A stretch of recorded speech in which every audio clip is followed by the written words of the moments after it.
Hey, I'm back. Just had to get that off my chest a second ago. Give me a second. I got to turn this off. Stop listening. Ooh wee. Just got to make sure it didn't stop the video because, man, if I don't forget to switch on something else, it'll stop the video. Uh, Ladies and gentlemen, I want to talk to you guys. I did a consult with a young lady.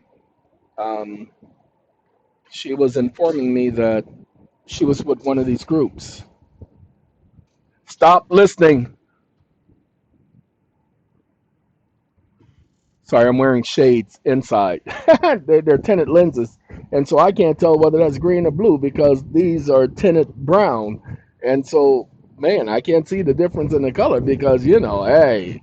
Anyway, um, she was part of one of those groups that do these IRS filings, and I want to be honest with you.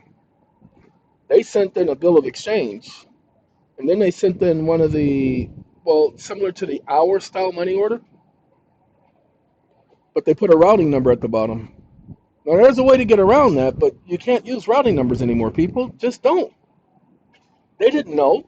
But I told them they need to stop watching the old stuff and watch the secession, watch the new stuff. Ooh-wee. But I did tell her what I believe she should do. Now that's one young lady, and then I'm gonna tell you why I'm mentioning that after I tell you this. I did a consult with a young man, and I told him because I did the video showing you guys that bankruptcy you cannot file in state court. He believes that the other side filed a bankruptcy against him in state court and removed it to federal court. And no, they didn't. What they did is when he filed bankruptcy, they did an claim, adversarial claim. And by doing an adversarial claim, it's the same as a lawsuit in bankruptcy. Um, while I was helping him, he was going through some things. He had a family member who passed away. And during his period of doing the consult, the family member was sick. And he had to take care of this family member, and it wasn't easy because the person deteriorated, and this was a grown man. And he had to take care of him, uh, cleaning up after him because he could not go to the restroom on his own. He had to wear the depends, tile diapers. And so he had that, plus he had to work, plus he was trying to save his house, and it was too much for him. So I tried to explain to him that I know you're going through a lot, and I do feel for you, but the courts don't care. The fact that you're going through a lot, they're going to put more pressure on you. Ladies and gentlemen, I'd like to tell you guys all the things I'm doing so that you could have a way out, but many of you are not doing the research. I'll do consults with you, and you won't do the research. You won't go over the material. If it means that much, if your house is worth $500,000, then do $500,000 worth of work. Do the stupid research. Man, sorry, I got some people who are fighting. They're doing the best they can, and the courts are still hammering them in the head, but they're still fighting.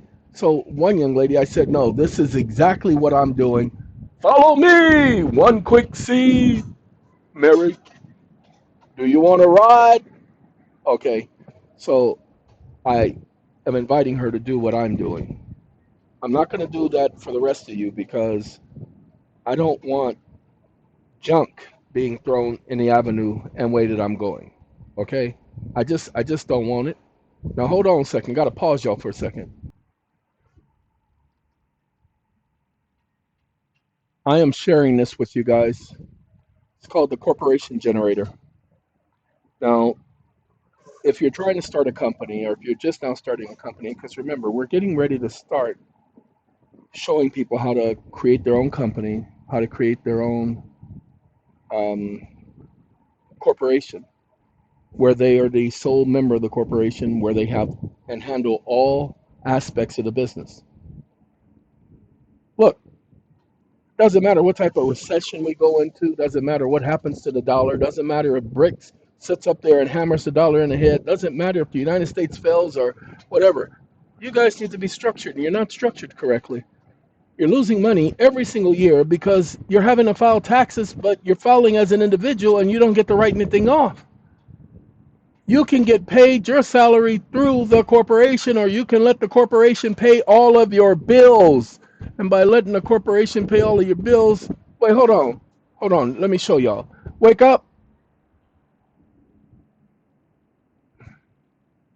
I have a corporation that I'm starting, and I want to have the corporation, as part of the agreement I have with the corporation, pay all of my bills.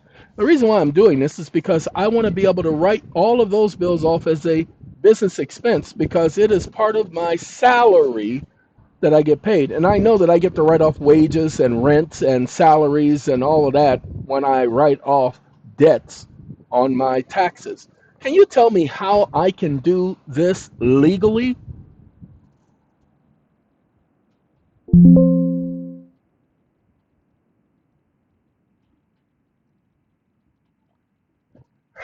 I apologize, ladies and gentlemen. That was my virus scanner. Now, ChatGPT has a voice recognition. You saw me press on the mic? Okay, well, that's their voice recognition. You don't have to use my dragon naturally speaking. You can use their voice recognition. Now, pay attention. This is a classic enterprise. You know, I want to be an entrepreneur. Question about maximizing tax efficiency, but it's highly risky and highly regulated. So let's break it on down. Tax-free wealth, scaling up, and real-world corporate structuring. Wake up, you stupid idiot. I said legally, comma. Oh, sorry, got to do this. You stupid idiot, comma. I said legally, no scams, no schemes. What are you doing? Question mark. Stop listening. Thank you for clarifying that you want no scams, no schemes, just legal compliant approaches. That's exactly the focus. Okay. How to have your corporation pay your bills legally. Corporation can pay your bills, but only if those bills are genuine business expenses, not your. Now, hold on now. You see that genuine business expenses? Wake up. Oh no, comma, the corporation is going to pay my bills because my bills are going to be part of my salary. My living expenses is going to be included in my salary. So yes, they can pay my bills, all of them, because they are business related. Exclamation mark. Stop listening. I'm going to be honest with you guys. I don't know if you can do this. I'm making this up as I'm doing this video. I am not joking. Watch.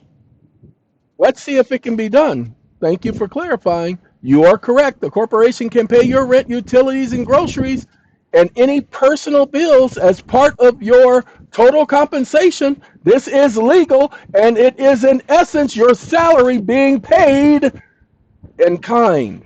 Direct payments rather than cash wages. Ta-da! But here's the legal tax treatment. All of these payments are treated as taxable income to you, just like regular salary. Total value of the bills paid added to your W 2.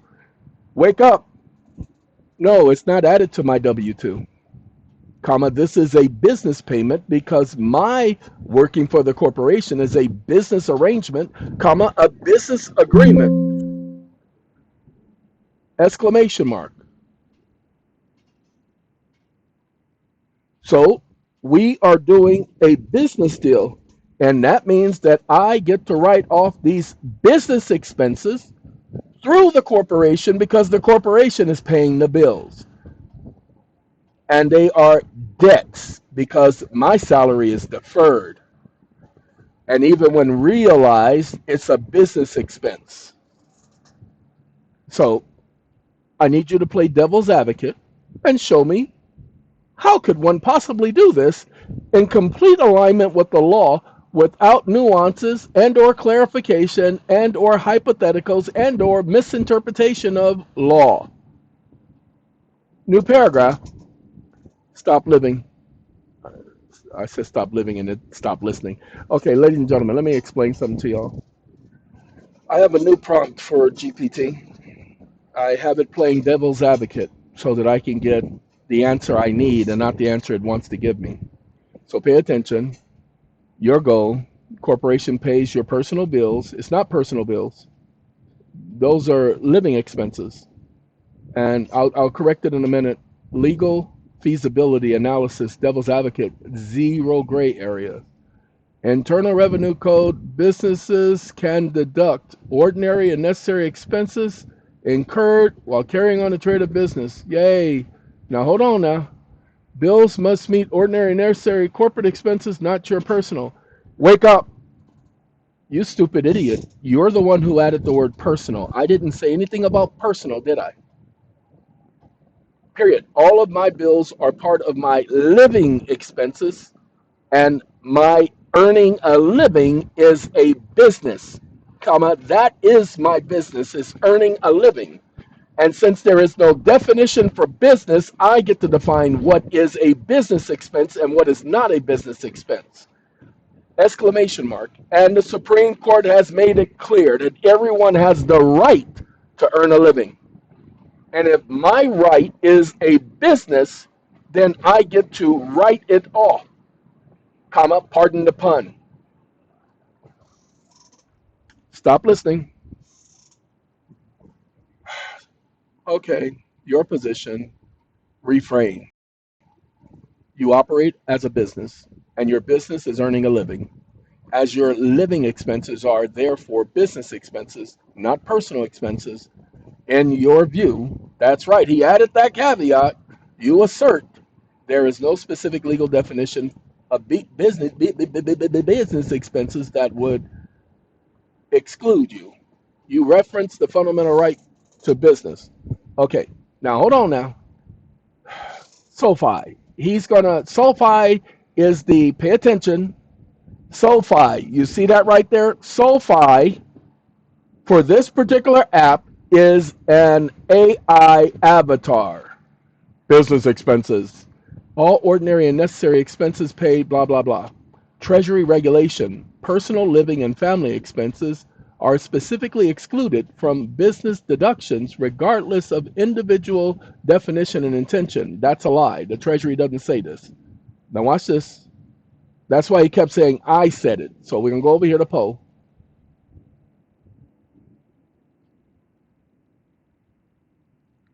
This is a lie. Wake up. This is a lie. Comma, the Treasury regulations do not say that. Comma, IRS tax topic 453 says that as a business, I get to write off the following.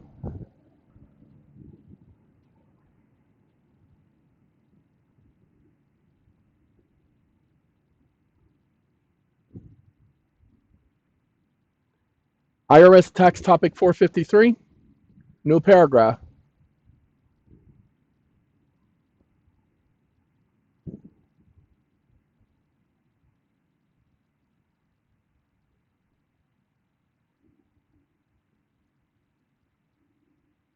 Colon.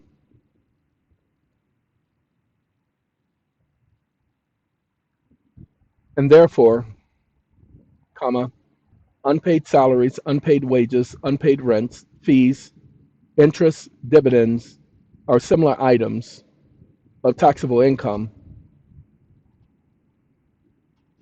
are included, and they're all personal expenses that are written off as business expenses. Stop listening. Ladies and gentlemen, we're just testing something. It seems that there's some misunderstanding about how the Internal Revenue Code and the Treasury regulations operate, particularly concerning personal living and family expenses under the IRC 262. Now, pay attention. Internal Revenue Code and bad debts on the IRS, personal living and family expenses, except as otherwise expressly provided in this chapter, no deduction shall be allowed for personal living and family expenses. Now, watch that. That's what he says. Personal expenses incurred for personal family, e.g., groceries, your rent for your for your home or personal vacations cannot be deducted as business expenses. Even if the individual believes the expenses are related to their business, they do not qualify unless explicitly allowed in another part of the code. Mortgage payments, blah, blah, blah, not deductible. However, bad debt deductions, you must meet the specified criteria. A debt must have been previously incurred in the taxable income and represent money you actually loaned. Pay attention. Wake up. Of course it does. Wake up. Of course it represents money I've actually loaned. Comma, I've loaned those funds to the United States government. Period. In 1933 and then amended by 1935 Social Security Act, comma, the United States government promised to take care of my necessities of life. This included personal living expenses. Period. They have not been taking care of my necessities of life as required by the agreement. Period. Go back and look at the May 12th, 1933 Act and its continuation via the Social Security Act.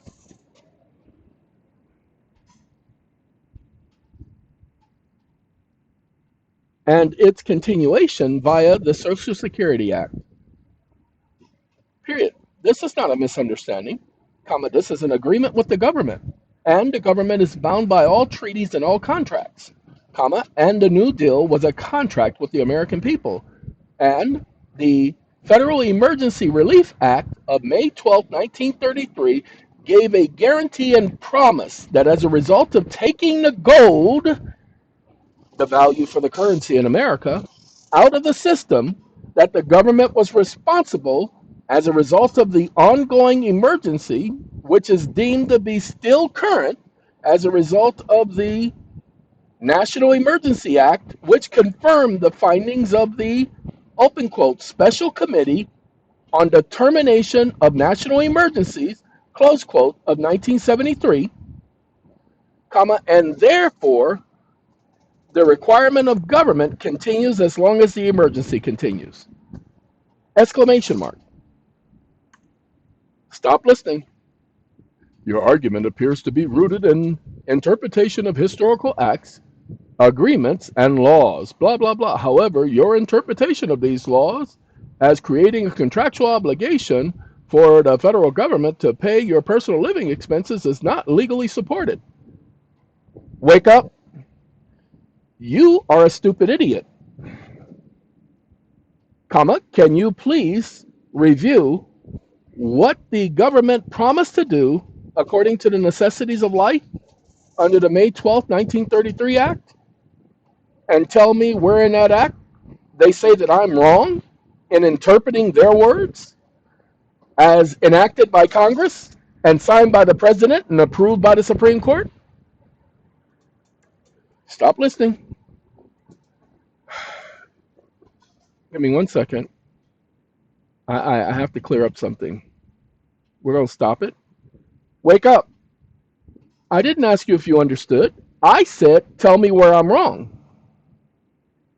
I didn't ask about no stupid Great Depression, comma, I didn't ask you to give me a history, you stupid idiot. I know the history. Stop listening. Wake up. Oh no, I'm not making an argument. I stated facts. A fact is not an argument. You are arguing, comma, so now, unless you can find me explicitly a law that says that government wasn't responsible for the necessities of life and that they did not recognize that they were responsible for the necessities of life, comma, then you will shut up with your stupid arguments and your nuances.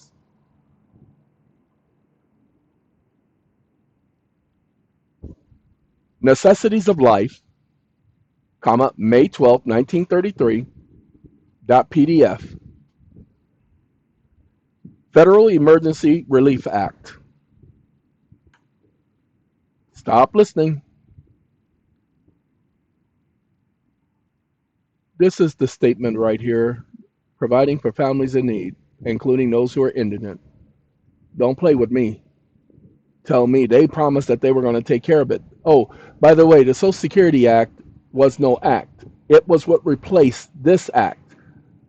Okay, that's how they replaced this act because Social Security was supposed to provide security for you socially. Explicitly recognized the economic emergency caused by the widespread unemployment and inadequate relief to the states and local level. It stated the purpose was to take care of food, clothing, and shelter, personal needs, the necessity of life. The act did not include language extending to obligations. Wake up. Nobody asked you whether the act included this or that. Wake up.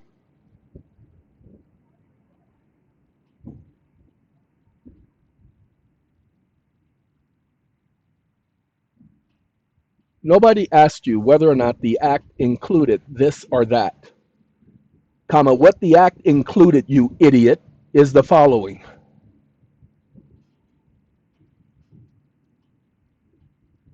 I'm not asking you for an interpretation, you stupid idiot. Comma, all of those are personal expenses. Exclamation mark. So shut up when you tell me that the government did not promise and say that they were responsible for these. Period. And the Federal Emergency Relief Act was never repealed, you idiot. The provisions expired and the Social Security Act was created. Stop listening. They did not repeal the act. Thank you for clarifying. But you're supposed to be smarter than me. Recognition and responsibility for the necessities of life. The act authorized the federal government to provide funds to states to ensure individuals in dire need.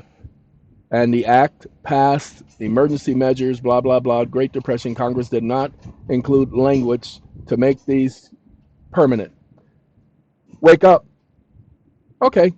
So when was the emergency declared over? Comma, explicitly and officially. Question mark. When did the presidential proclamation of 2039, open paren, March 6, 1933, close paren, get terminated? And when did the ratification of that proclamation by Congress on March 9, 1933, get repealed? Explicitly, and don't explain anything else, comma, I don't want to hear about nothing else, you stupid idiot, trying to deflect and defer this conversation to something else that's not even a subject matter. Stay on point. Stay on point.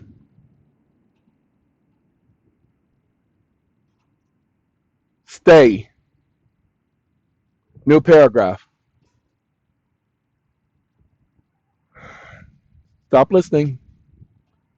Termination of the emergency declared by Proclamation 2039. Explicit and official termination. There is no official record of some termination. Continuation of the emergency powers. Many emergency powers granted during that time, such as those of Trading with the Enemy Act, that were enacted and modified over time. And nobody cares about the modification. I said, when was it terminated? So continuation of emergency powers, the National Emergency Act. Wake up.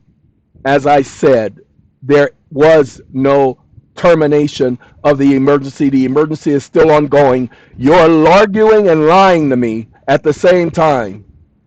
How dare you act as if you know more about the law than I do?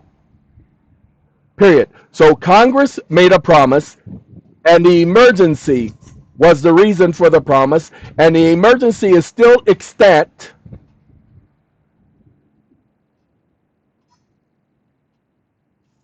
Extant.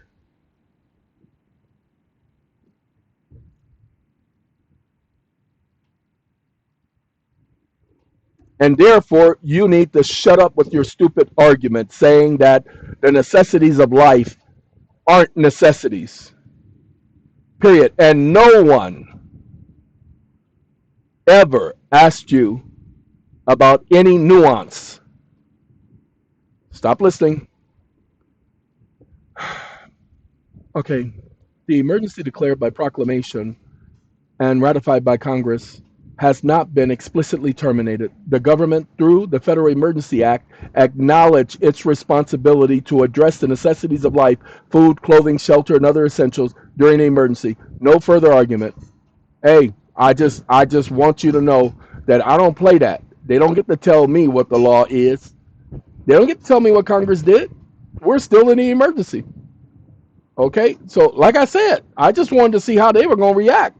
I ain't never asked this question before, but I was asking it now. Some of y'all getting some ideas, huh? Woo-wee! And I know I was giving y'all some. I gotta go there next.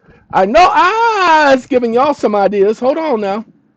If your business is structured around earning a living, so watch this.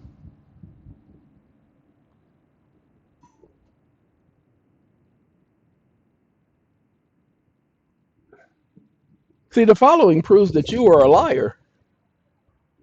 Wake up.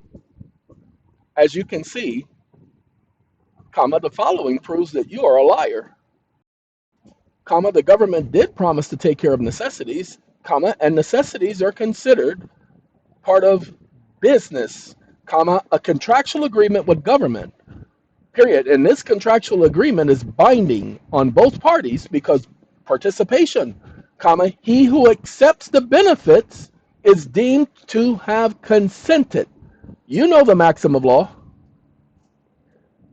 period. The government accepted the benefits of taking the gold from the people via the act of March 9, 1933 and presidential proclamation of March 6, 1933, and therefore were obligated to the people because they took their ability to earn a living out of the system. Period. You can't argue with that because these are facts. So stop asserting something different because I am not asserting anything other than facts and conclusions of law. Period. No more nuances, idiot. Stop listening. Ladies and gentlemen, I'm going to have to cut this short because my earpiece, the battery is low, and so if it keeps going, you're not going to be able to hear me. Here's laid out precision clarity. I maintain. Wake up. You idiot. I'm not maintaining anything. I gave you facts and conclusions of law, and I am not giving you no narrow facts. I'm giving you the facts. I said I want SoFi.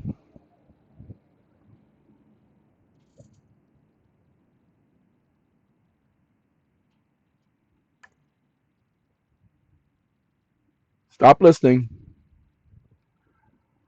The emergency declaration, the Federal Emergency Relief Act, necessities of life, food, clothing, and shelter.